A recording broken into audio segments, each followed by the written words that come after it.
speaking of law enforcement, now is the time to save the date for this year's Policeman's Ball. And joining us this morning, we have Officer Taylor Merriss with us to discuss this. We've highlighted the importance of the Policeman's Ball over the past couple of months. Yeah. And I think folks aren't aware that they're also invited to this annual event that supports a lot of the resources and budget that the EPD uses. Yep, they are. And we want people from the community to come because we get to honor Police Officer of the Year, which is actually 2 people this year. We have a peer award winner, a community award winner, Sonatrol. They've been very supportive of the Police Foundation, so we get to honor them and give them an award. And then also the Hall of Fame Award, so a retiree that's still connected to the police department and invested in our police department. So we're excited to give those awards away and just have a good night. And we've been talking with you about this pretty much all summer. I know so much planning goes into this. If you can talk about the planning, but kind of how things have progressed, because we're only a few weeks away. I know, we are a month to the day, and so this is where I start to get a little crazy. Like, do I have everything lined out? But I have a great committee that helps me with this, and also the Police Foundation's Board of Directors helps me as well. But we are, I think, at record numbers for sponsorships, so that's amazing. And now it's on to ticket sales, and a lot of people kind of wait until last minute to make sure they're available that weekend, which is fine. We just ask up to a week before the event if you want to purchase tickets. They're $80 for civilians and $40 for law enforcement. And that night, you can expect from 5 to 6 is cocktail hour, and then the event starts at 6 o'clock. You get dinner. The assistant chief will be, he's the chairman of our foundation. He'll be speaking. And then we also have Travis Sams from 99.5 is one of our MCs.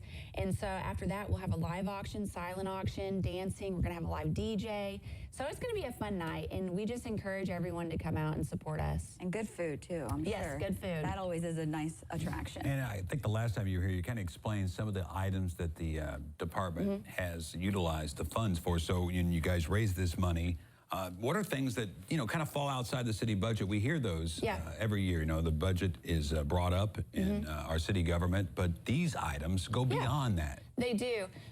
Our department is really innovative and progressive thinking in terms of equipment that we could have or utilize. For example, our SWAT team is looking at some new equipment that they are wanting to get, and that doesn't necessarily fall in the city budget. Some new drones that we're wanting to get with really good footage and thermal imaging and things like that to really help us, tools to make us be better police officers. And so attending events like this helps support the purchase of those items. And we didn't even talk about the big thing, the theme this year, because I know each year we had the photos up from years past. Yeah. I know you had like an 80s prom theme, but talk to us about what this year's theme is. I always try to make the theme a theme that's inviting and not super formal. So denim and diamonds, you can come in your jeans and your blue jean jacket. I don't care. Just support us. But the theme is denim and diamonds, and I am so happy to report that Camelot Jewelers is going to allow somebody to wear a diamond necklace, a diamond bracelet, and diamond earrings, and whatever it raises, they're going to donate 50% back to the Police Foundation. Oh my goodness. And that person gets to be me, so I'm really happy. So we were talking exciting. off the air, the apparatuses you must wear each day, and all this stuff, and the gear to keep you safe, but at the same time, you get to wear some fashionable items every once in a while, too. And it's a good way to see law enforcement outside of all of this, too. You get to see us enjoying ourselves that night. And so really just looking forward to a fun event. The theme is denim, but if you want to wear formal gear, you can wear formal gear too. It's fine. We're not particular.